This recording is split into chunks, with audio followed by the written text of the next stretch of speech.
Decía en la última newsletter de la comunidad Kaizen que creo que nunca he disimulado mi obsesión con el paso del tiempo y que hay unos versos que me atormentan, aquellos de Gardel y Alfredo Lepera con eso de sentir que es un soplo la vida, que 20 años no es nada, febril la mirada, errante en la sombra, te busca y te nombra. Creo que hay mucha verdad en esas palabras, al menos yo me reconozco en lo rápido que pasa mi vida. Dicen que la culpa es de la ley de Weber, que básicamente significa que cada incremento en un estímulo se percibe de manera relativa a su magnitud absoluta, es decir, que cada año que pasa se nos hace más fugaz porque representa un porcentaje menor de todo lo que hemos vivido. Sea esa explicación cierta o no, a mí se me han pasado estos 100 primeros capítulos de Kaizen volando. Y eso que, si lo pienso, llegar a esta cifra es una locura que jamás imaginé. Más locura aún me parece pensar que llevamos 1,5 millones de descargas. Como siempre que hago balance, solo me sale darte las gracias, que suena muy simple y que no sé cómo transmitir lo enorme que me gustaría que fuera ese agradecimiento. A ti que lo estás escuchando ahora y muy especialmente a aquellos que sois miembros de la comunidad Kaizen. Es un honor y una cierta responsabilidad también, no te voy a engañar, notar el apoyo de todos vosotros a este proyecto que ya sí que sí se me ha ido de las manos del todo. En fin, que copiando a Gardel te diré que 100 capítulos no son nada, tanto por lo rápido que han pasado como por lo mucho que espero que quede aún por contar. Eso sí, te confieso que he llegado a este final de temporada con la lengua fuera.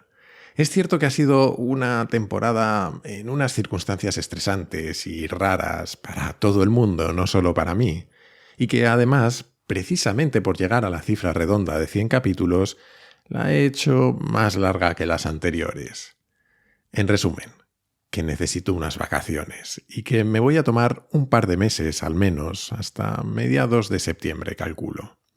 En estos meses, obviamente, no va a haber capítulos, ni newsletter, ni encuentros de la comunidad, pero seguirá activo el foro, claro, y me pasaré por allí de vez en cuando, actualizaremos la Kaizenpedia con toda la tercera temporada y, sobre todo, estaré trabajando en la siguiente. Bueno, y también en alguna sorpresa que espero poder contarte pronto.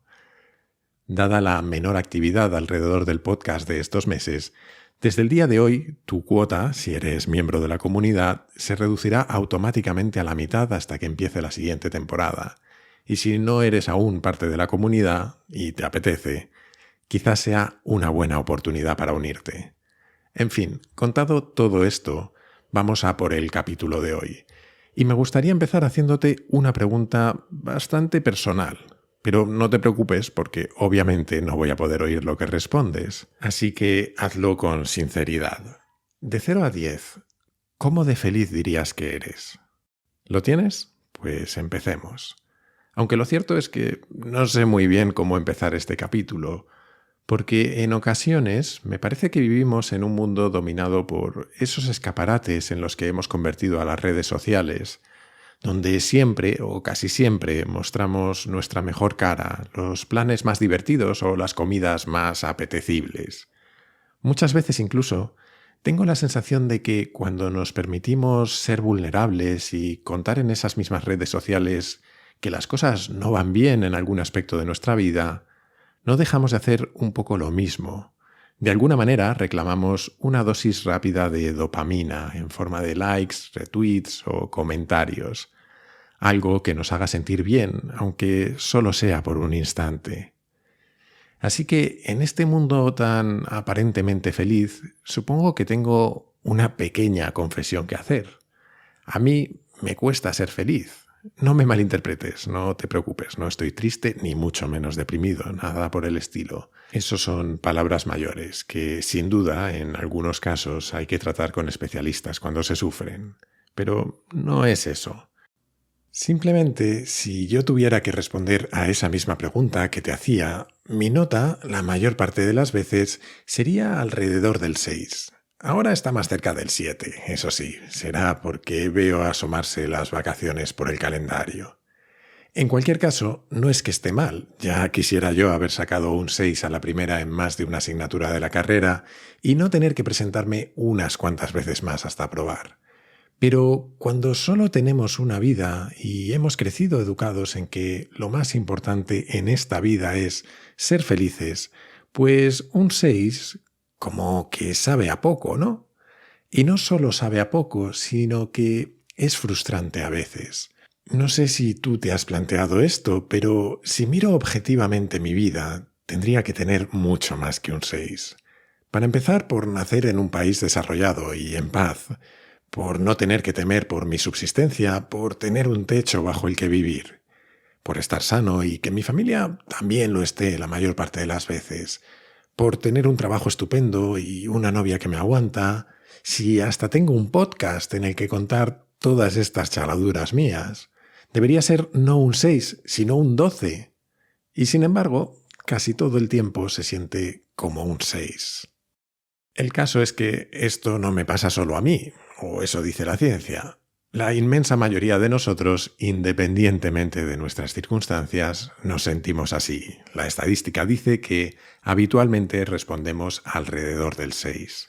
Por eso, desde la primera temporada de Kaizen, el de la felicidad, ha sido un tema que siempre he querido tratar.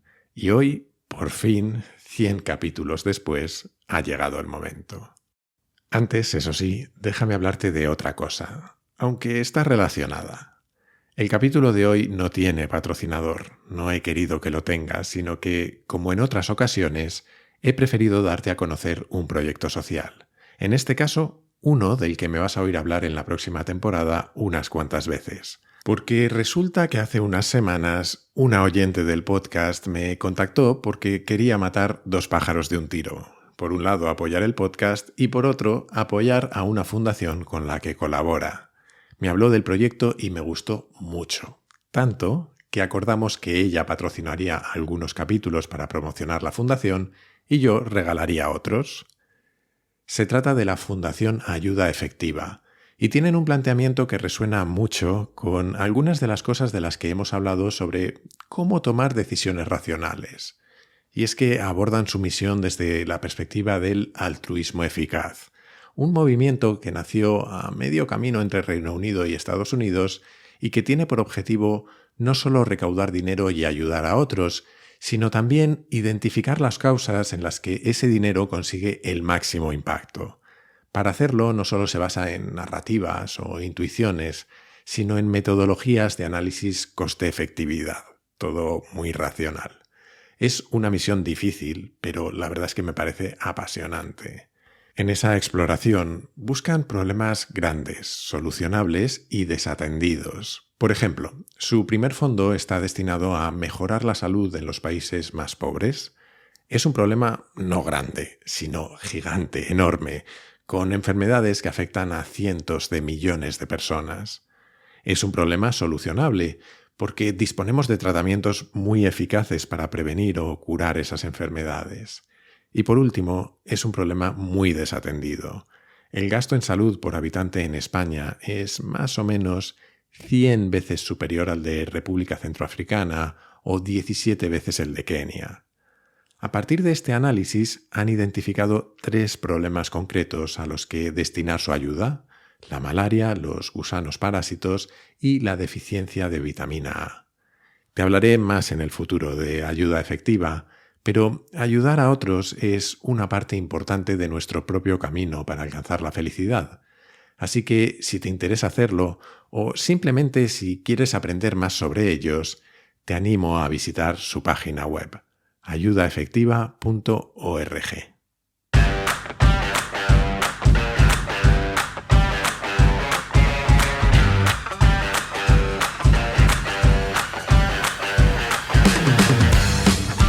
Soy Jaime Rodríguez de Santiago y esto es Kaizen, el podcast para mentes inquietas en el que te acerco a personas, a ideas y a técnicas fascinantes de las que aprender cada día.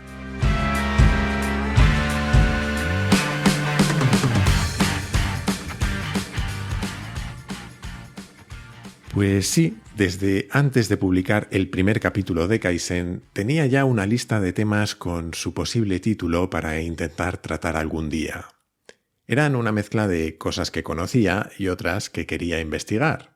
Y en el segundo grupo había un título que ha estado esperando su momento: la historia de la felicidad. Mi idea era hacer un repaso a cómo hemos pensado alrededor de la felicidad en distintas épocas y culturas e intentar sacar algunos puntos comunes. Claro, que como idea está muy bien, pero cada vez que me iba a poner con ello, me daba cuenta de que no tenía ni idea y de que iba a ser una tarea de investigación gigantesca, que me llevaría muchísimo tiempo. Así que lo he ido retrasando, hasta que el verano pasado descubrí a una persona y un podcast que me ayudó a reenfocarlo.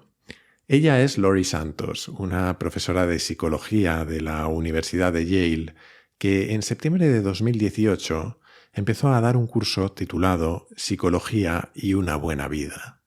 Y todo comenzó porque Laurie se había dado cuenta de que personas objetivamente privilegiadas, como sus alumnos en Yale, que es una de las mejores universidades del mundo, vivían permanentemente estresados y, según muchos indicadores, no eran en absoluto felices. El caso es que lo que empezó como una pequeña clase, casi un experimento, se convirtió enseguida en el curso con más alumnos de la historia de Yale. Acabaron teniendo que dar las clases en el auditorio de la universidad, y la última vez que lo miré, el curso, que está disponible gratis en Coursera, tiene inscritas a 3 millones de personas. Desde el año pasado, Laurie también tiene un podcast llamado The Happiness Lab, el laboratorio de la felicidad, y en él, como en el curso, lo que hace es, basándose en la evidencia científica que la psicología ha ido acumulando a lo largo de los años, contarnos lo que sabemos sobre la felicidad. Así que, apoyándome en su curso y en un montón de referencias más, durante este y seguramente algún otro capítulo, te invito a acompañarme en mi investigación sobre lo que nos hace felices y lo que no. Vamos a por ello.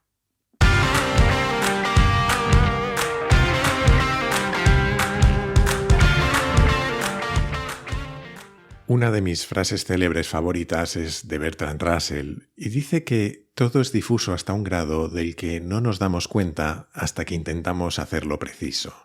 Si te digo que hoy vamos a hablar de felicidad, inmediatamente tienes claro el tema, pero ¿qué pasa si te pido que definas la felicidad?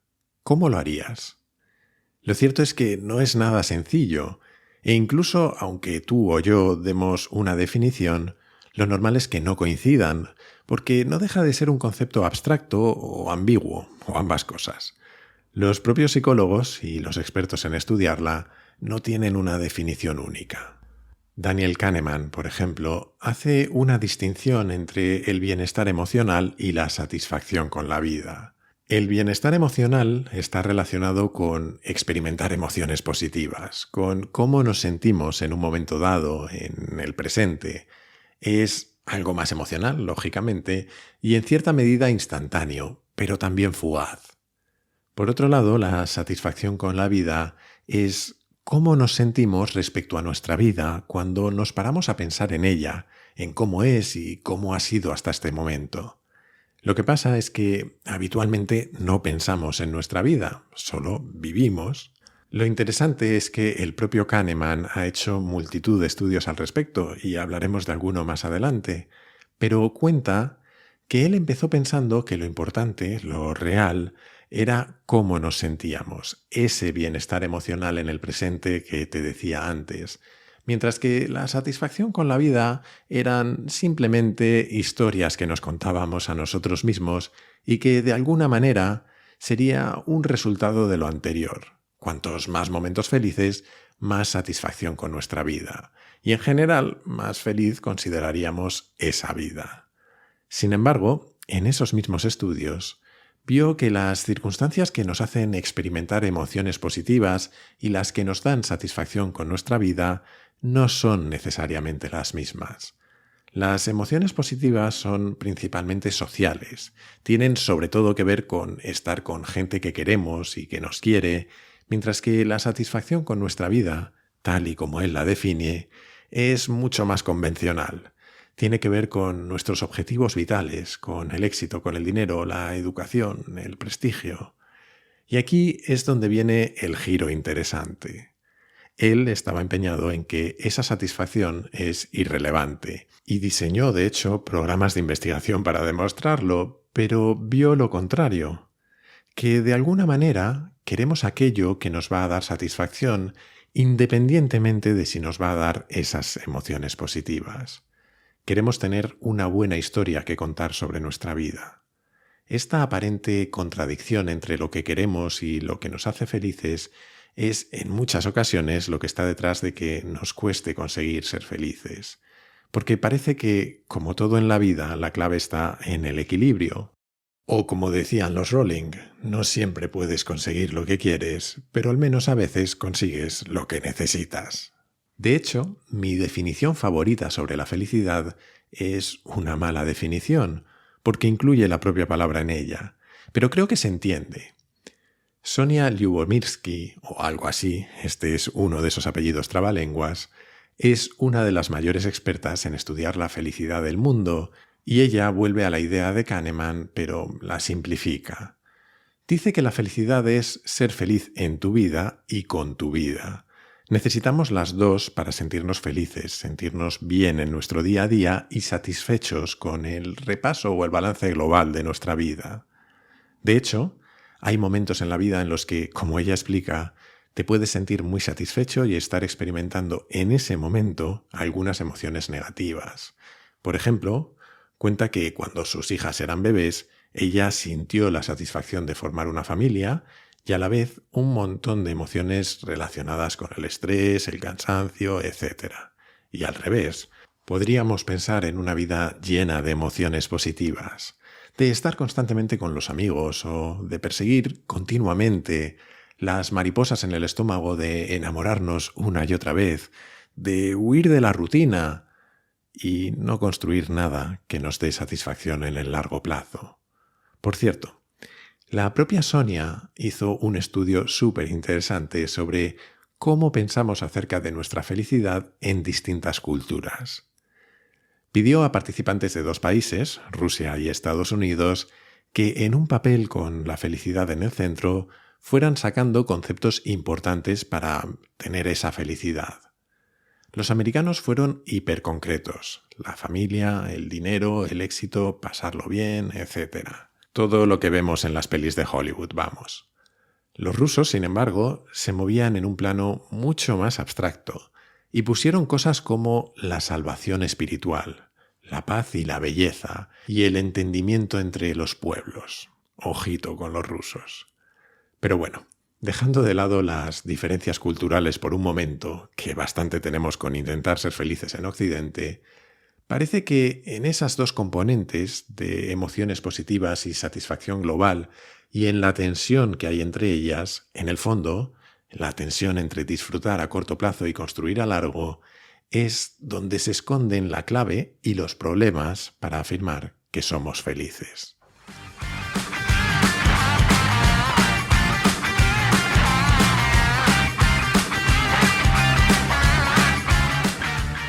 Hay una serie de realidades que nos son tan evidentes como difíciles de aceptar. La primera, y más importante para lo que hoy nos importa, es que se nos da realmente mal predecir qué nos va a hacer felices. Dice Dan Gilbert que los humanos somos los únicos animales que nos proyectamos al futuro y que tomamos decisiones sobre cómo queremos que sea ese futuro. Si lo piensas, es una habilidad maravillosa. Tiene mucho que ver con nuestro espíritu explorador y nuestro hambre por innovar. Sin embargo, esta habilidad que tenemos es también profundamente imperfecta. Cuando nos proyectamos a un futuro, lo hacemos de una manera simplificada.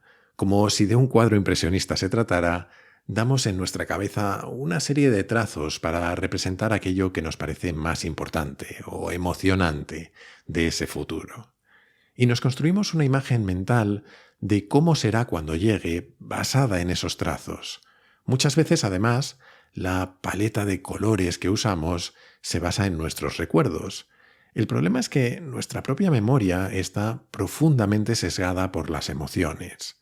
El recuerdo de haber disfrutado algo o de la emoción asociada a leer o ver una película sobre algo, por ejemplo, sobre mudarnos a otra ciudad, París tal vez, ese recuerdo está teñido de esas mismas emociones. Así que cuando fantaseamos con mudarnos a esa ciudad con la que llevamos años soñando y que cuando lo hagamos nos hará felices, lo hacemos siendo completamente ignorantes de los detalles, de la dificultad de la mudanza, de quizás la soledad que sentiremos al estar lejos de los nuestros o del puñetero frío que hace en París en invierno, créeme. Pero incluso si, a pesar de esas piedras en el camino con las que no contábamos, conseguir algo nos hace felices, lo otro que no solemos tener claro es que esa felicidad es siempre pasajera.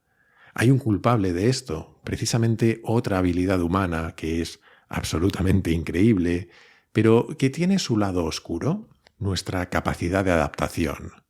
Los humanos somos capaces de adaptarnos y de reconfigurar nuestra perspectiva del mundo hasta extremos alucinantes. No siempre, está claro, a veces nuestros procesos mentales nos llevan por caminos muy autodestructivos y de eso hablaremos en otro momento, pero por lo general estamos programados para sobrevivir como sea y como parte de esa supervivencia traemos de serie un sistema de ajuste constante de nuestra perspectiva.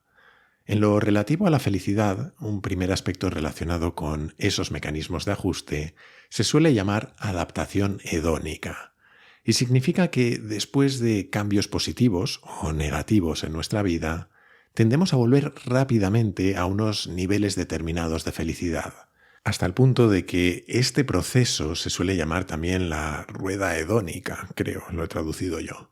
Porque es como si estuviéramos metidos en una rueda de esas de los hámsters en las que, por mucho que hagamos, no avanzamos.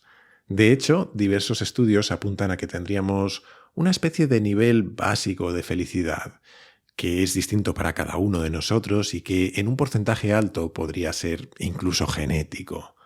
Lo cierto es que hay cierta controversia sobre la validez de esta teoría, o al menos sobre algunos de los estudios en los que se apoya. Pero para mí, al menos, que existe un proceso de adaptación a lo que nos pasa y que cambiamos de perspectiva respecto al impacto que ciertas cosas tienen en nuestra vida es bastante evidente. Es evidente, por ejemplo, si analizamos nuestro comportamiento tras una ruptura sentimental. Cuando una pareja termina, por lo general, al principio estamos hechos polvo, pero muy pronto, mucho antes de lo que esperábamos, empezamos a racionalizar y a decirnos y a decir a otros cosas como «No, si en el fondo no éramos tan compatibles» o «Lo bien que estoy ahora, que hago lo que quiero, cuando quiero, sin depender de nadie». De la misma manera, pero al revés, nos adaptamos y acostumbramos a los cambios positivos, desgraciadamente. Seguramente la manifestación más clara que yo conozco de esto tiene que ver con el dinero. Porque según la ciencia, es cierto eso de que el dinero no trae la felicidad. Bueno, a partir de un determinado punto. Kahneman, precisamente, estudió los niveles de felicidad asociados a los ingresos y vio que tanto nuestro bienestar emocional como nuestra satisfacción con la vida crecían proporcionalmente con los ingresos de forma estable. Es decir, que para alguien que gana $20.000, una subida de $2.000 le generaba un incremento de felicidad igual a alguien que gana $50.000 y tiene una subida de $5.000. Esto, de hecho, está relacionado con la dichosa ley de Weber de la que te hablaba antes. No solo es la culpable de que los días se nos hagan más cortos, sino también de que necesitemos más dinero cada vez. Le estoy cogiendo una manía. Pero más interesante que esto, lo otro que descubrieron es que a partir de un determinado nivel, $75.000 en 2010, esto dejaba de ser cierto. La dimensión de satisfacción con nuestra vida sí seguía creciendo, pero el bienestar emocional de nuestro día a día no mejoraba. Es más, aumentaba la frecuencia con la que experimentamos emociones negativas como el estrés o la ansiedad. También te digo que a veces recurrimos a estudios para validar cosas que en el fondo ya sabemos. Porque todo lo que esto significa es básicamente que cuando no tenemos pasta los problemas son peores, pero que por encima de determinada cantidad los problemas no dejan de existir. La felicidad es un problema complejo al que solemos intentar aplicar soluciones simples. Y lo cierto es que no tiene una única solución, ni las que podemos encontrar son duraderas. De hecho, uno de los mejores análisis que yo he leído sobre la felicidad es precisamente el de un libro titulado El problema de la felicidad, The Happiness Problem, de Sam Rene-Lewis. Y la idea que hay detrás de él es bastante sencilla, pero poderosa, y es que habitualmente estamos acostumbrados a intentar obtener la felicidad mediante el control de nuestras vidas. Buscamos conseguir seguridad y estabilidad, una vida perfecta en la que todo vaya bien siempre, y lo intentamos hacer a través de una mezcla de control y logros. Necesitamos resolver todos los problemas, protegernos de todos nuestros miedos y alcanzar todas nuestras metas y ambiciones, con una mentalidad de que todo es certero y predecible, es decir, que sabemos lo que nos hace felices y lo que no, y que lo que necesitamos para serlo es tener mucho más de lo primero y lo menos posible de lo segundo. El problema realmente es que esta estrategia funciona hasta que deja de hacerlo. Esta estrategia nace, en el fondo, de que, como con el ejemplo del dinero, hasta un determinado umbral, cada paso adicional en controlar nuestra vida o en alcanzar nuestras metas sí eleva nuestra felicidad. Conseguir un buen trabajo, hacer lo que nos gusta, evitar algunos de nuestros peores miedos o encontrar una buena pareja, todo eso, claro, trae felicidad. Y aprendemos, como monos de repetición que somos a veces, a que si eso nos trae felicidad, más de eso, profundizar o perfeccionarlo, nos va a traer más felicidad aún. Pero ahí justo es donde se tuerce el cuento. Porque llega un momento en el que nuestros esfuerzos por conseguir que todo sea perfecto solo sirven para frustrarnos. Hay en Match Point, la peli de Woody Allen, un pequeño monólogo que es uno de mis favoritos. Es ese de que el hombre que dijo que prefería tener suerte que ser bueno había entendido el fondo de la vida. Que la gente tiene miedo de afrontar cuánto en nuestra vida depende de la suerte, que da miedo pensar que tanto está fuera de nuestro control, que hay momentos en un partido en los que la pelota golpea en lo alto de la red y por una fracción de segundo puede pasar al otro lado o caer para atrás. Con un poco de suerte va hacia adelante y ganas, o tal vez no lo hace y pierdes. Yo no puedo escribir como Woody Allen, ya quisiera, pero creo que tiene mucha razón. Porque la vida es ingobernable, por más que no queramos aceptarlo. Más allá de procurarnos algunos niveles básicos de bienestar o de intentar favorecer a que la suerte vaya en la dirección que queremos, empeñarnos en controlarla es básicamente declararle la guerra a la realidad. Y la realidad es mucho más tozuda que cualquiera de nosotros.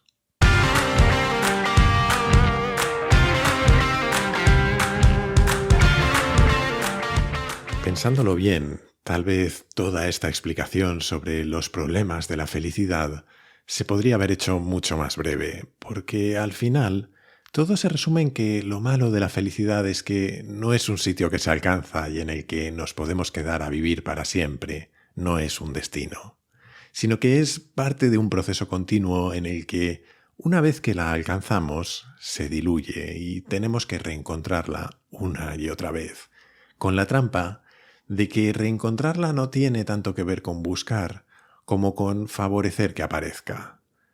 Ese proceso depende mucho de los hábitos y de nuestra mentalidad respecto a lo que nos pasa y cómo vivimos. Creo que nada nos garantiza ser felices, pero sí hay maneras de intentar que sea un poco más fácil serlo, aunque de eso hablaremos en la siguiente temporada. Sí, es un poco cruel dejarlo aquí, pero ¿qué mejor manera de asegurarme de que tanto tú como yo volvemos a Kaizen en septiembre que prometernos las claves de la felicidad? Yo no le veo fallo al plan.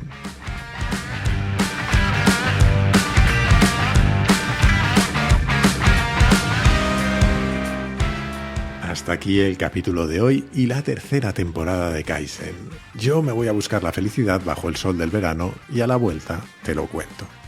Hasta entonces te animo, como siempre, a suscribirte y recomendar Kaizen en tu plataforma de podcast preferida, en YouTube, en redes sociales o, como creo que es mejor, a tus amigos. Así me ayudas a que Kaizen siga creciendo. Además, si te gusta el podcast, puedes unirte a la comunidad Kaizen, una forma de apoyarlo económicamente y de acceder a un foro en el que conectar con otros curiosos compulsivos, a contenidos exclusivos y a un feed sin publicidad. Para hacerlo solo tienes que entrar en mi web, jaimerodriguezdesantiago.com, y hacer clic en el banner rojo. Y desde esa misma web o desde mi Twitter, @jaime_rds, puedes hacerme llegar tus comentarios, tus sugerencias, lo que tú quieras. Siempre contesto, aunque a veces tarde un poco. Y este verano voy a tardar aún más, pero acabaré contestando, lo prometo.